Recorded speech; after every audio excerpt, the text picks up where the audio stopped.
Cinema രംഗത്ത് സജീവ സാന്നിധ്യമാണിപ്പോൾ അനാർക്കലി മരിക്കാർ. അടുത്തിടെ അനാർക്കലിയുടെ സിനിമകൾ തുടരെ പുറത്തു വന്നു. ആനന്ദം എന്ന സിനിമയിലൂടെയാണ് അനാർക്കലി അഭിനയ രംഗത്തേക്ക് കടന്നു വന്നത്. സഹനായികയായി ചില സിനിമകളിൽ അനാർക്കലി അഭിനയിച്ചു. ഇന്ന് ശ്രദ്ധേയ നായികാവേഷങ്ങൾ അനാർക്കലിക്ക് ലഭിക്കുന്നു.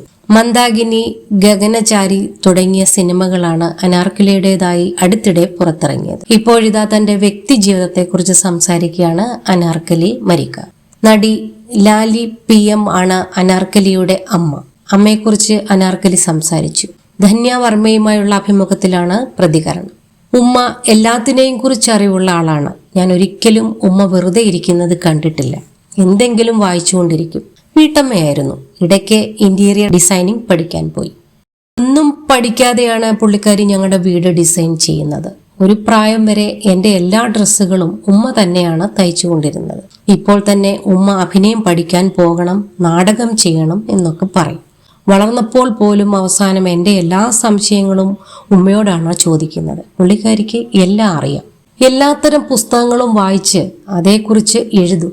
ഉമ്മയിൽ നിന്നും എനിക്ക് കിട്ടിയ ഗുണം എന്നത് എല്ലാത്തിനോടും ഓപ്പൺ മൈൻഡ് ഉണ്ടാകും.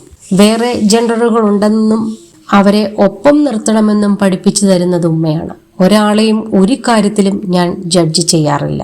ഒരാൾ വന്ന് ജാടയോടെ പെരുമാറിയാൽ അവരങ്ങനെ പെരുമാറുന്നതിന് പിന്നിൽ കാരണമുണ്ടാകും എന്നാണ് താൻ കരുതുന്നതെന്നും അനാർക്കലി മരിക്കാർ വ്യക്തമാക്കി. ചെറുപ്രായത്തിൽ താൻ നേരിട്ട അതിക്രമത്തെക്കുറിച്ച് തുറന്ന് പറഞ്ഞതിനെക്കുറിച്ചും അനാർക്കലി സംസാരിച്ചു. ആ സംഭവം നടന്നപ്പോൾ ഉമ്മയോട് പറഞ്ഞിരുന്നില്ല. കുറച്ച് അടുത്ത ആളായിരുന്നു. പിന്നെ എനിക്കും ഭയങ്കര ഇഷ്ടമുള്ള ആളായിരുന്നു. ഇത് നടക്കുന്നുണ്ടോ എന്ന് വിശ്വസിക്കാൻ പറ്റാത്ത അവസ്ഥ. നല്ല സ്പർശനവും മോശ സ്പർശനവും മനസ്സിലാക്കാത്ത പ്രശ്നമുണ്ടായിരുന്നു.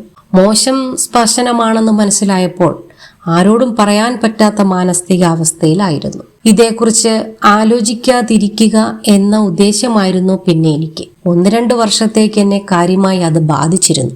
ഇനി അത് തന്നെ ബാധിക്കരുതെന്ന് ചിന്തിച്ച സമയത്താണ് ജോഷ് ടോക്സ് വരുന്നതും അതിൽ ഇക്കാര്യം സംസാരിക്കുന്നതുമെന്ന് അനാർക്കലി വ്യക്തമാക്കി. ഇയാൾ നമ്മളോട് എന്താണ് ചെയ്തതെന്ന് മനസ്സിലാക്കാനും പ്രോസസ് ചെയ്യാനും നല്ല സമയം വേണമെന്നും അനാർക്കലി ചൂണ്ടിക്കാട്ടി. അതേസമയം മീറ്റു ആരോപണം ദുരുപയോഗം ചെയ്യുന്നവർ ഉണ്ടോ എന്ന് അറിയില്ലെന്നും അനാർക്കലി പറയുന്നു.